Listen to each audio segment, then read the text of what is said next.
Hello out there, wrestling fans. This is a Q&A. It's been a long time coming, but it's back. And I'm trying to do more videos, as you might have noticed right now. I'm going to handle off some major questions people have been asking me about. I won't make any names in whom asked the questions, because a lot of people have asked these questions all in all. And there is some stuff going on, and I will basically cover the six-pack challenge as it looks right now for the WWE Night of Champions pay-per-view. That's the first match announced. I will also comment on the Serena release from the WWE, which comes somewhat as a shocker, considering she made her debut as a wrestler more or less this past Friday on Friday Night SmackDown. So that's the two major issues I will respond to, and I'll also respond to the Miz's situation in the WWE right now and where he will go, and Wade Barrett's situation as well. If we start out with the six-pack challenge, a lot of people have said that it's not a logical one. We know right now that Sheamus will defend against Randy Orton, Chris Jericho, Edge, Wade Barrett, and also John Cena. And they had a series of matches throughout the night in which Sheamus was supposed to pick the winner whom he thought was the most impressive and whom he wanted to face at Night of Champions. He was supposed to pick his own opponent, pick his own poison. He turned out picking Zack Ryder, whom he defeated in less than 5 seconds with a big boot, the only move of the match. 1, 2, 3, and that's it. And then the GM, the anonymous EP GM, sent a PM or an email which said that he had to face all these 5 guys in a six-pack challenge due to him not being able to pick an opponent or act professional. And then people got on to rant that, yeah, John Cena lost his match and therefore The Miz should have been involved in the match instead.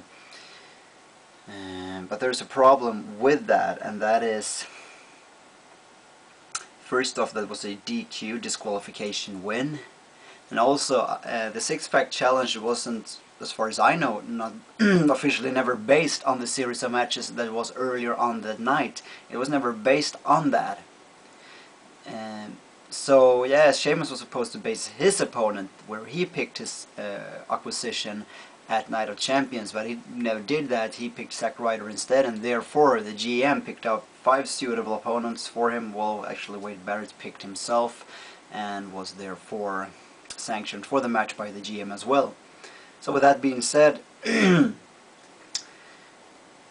Randy Orton won his match, Chris Jericho won his match, Edge won his match, and Wade Barrett had a contract where he was allowed to face any given champion whenever he wanted on a pay-per-view, and he cashed in on that opportunity right now.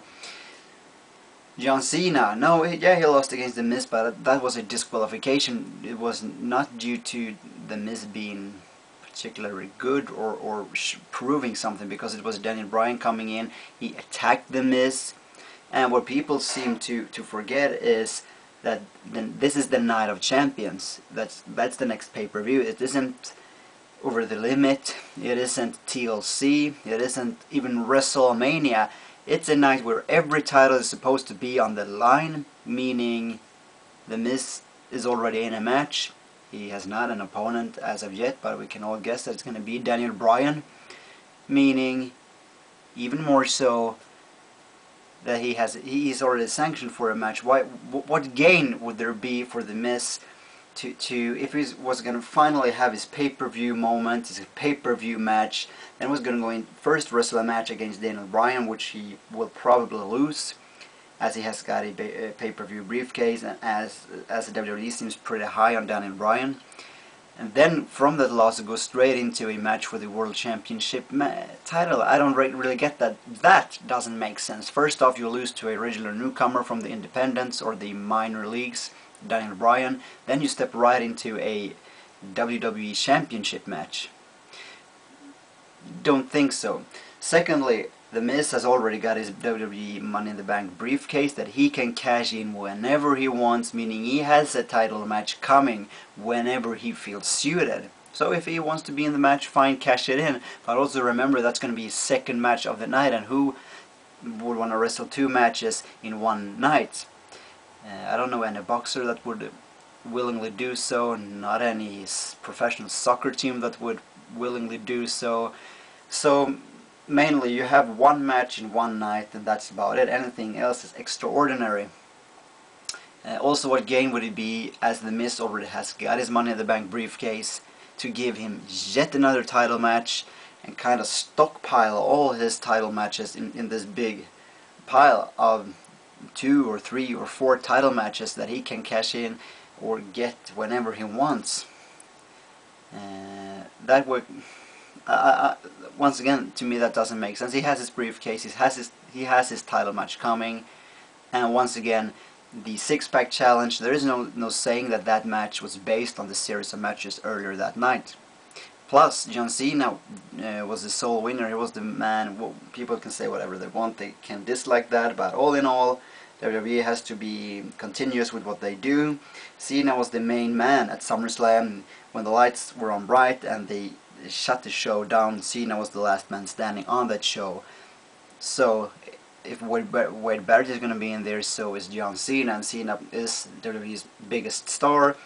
So it makes sense both from a professional, athletical and economical standpoint, as Cena sells shitloads more pay-per-view than The Miz does. And wrestling, WWE is a business, they need to make money. It isn't charity, it isn't we do whatever we want to do because it's funny. It's business. They need to ensure that they get their money, because if they don't get their money, they can't hire wrestlers, and if they can't hire wrestlers, they can't have a show, or as good of a show, with the best of the stars that there is in the wrestling business. And then the ratings will plummet, the commercials will plummet, because they won't get as good sponsors, meaning they will go down and down and down, and with low ratings come low sponsors' money. So that's logical, and even in the worst case, a change of channels or an even worse time slot and not being live anymore. So that's the basic thing that WWE has to do. Make sure you do money.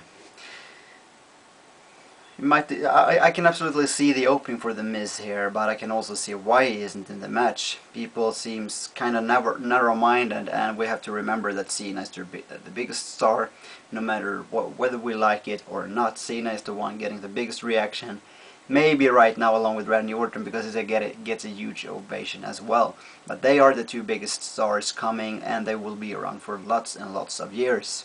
So will The Miz. And the Miz has a Money in the Bank briefcase and might become champion soon anyway. I hope I explained my thoughts on that and elaborated you all on that, as I will now move on to the next subject, and that's Serena Deeb being released. That's sad, and she was a big wrestler coming. She has about 5 or 6 years of professional experience. She was also the queen of FCW, I believe, and she was also in the finals this past summer of the newly inducted FCW Women's Championship, which she lost in the finals, and that's sad. She lost against Naomi, another woman in the leagues, and Savannah, who is the announcer in the WWE TV right now, and what's that woman, Keys, who's on NXT. She was also in the tournament, and Tamina. So it was a talented couple of wrestlers and names you know about. And WWE definitely had high hopes. You know, they put her in with the Straight Edge Society. From what I understand, she had a poor reputation. She might have not always prioritized the wrestling and training. And that's why WWE several times, apparently from what I have understood, sent a message to her. And if they send a message to her to straighten up, I guess that's what you gotta do. As with every company, if the boss tells you to straighten up and do as you wish, you're free to do so, but you can also be shown the door if you prefer not to do so. Now, I don't know the full story on this, and unfortunately it's sad, as I like the Straight Edge Society, despite them not really going anywhere right now as we speak. They had kind of stagnated, and I believe they will perhaps deteriorate anyway right now, or they will go on with 3 members. They created an opening, from what I understand, with the Serena and the alcohol with a camera where she was filmed drinking, as a way to kick her out if she didn't get her head straight, and she didn't. And I believe they will use that segment as a way to say, well, for CM Punk to say that's why she got kicked out. Always sad when wrestlers aren't considered professionals. And she had a couple of matches in FCW, a few matches on SmackDown. She seemed promising, got her debut this past week, but everything has an end to it, and she might come back, I don't know. Thank you for watching, and have a nice day.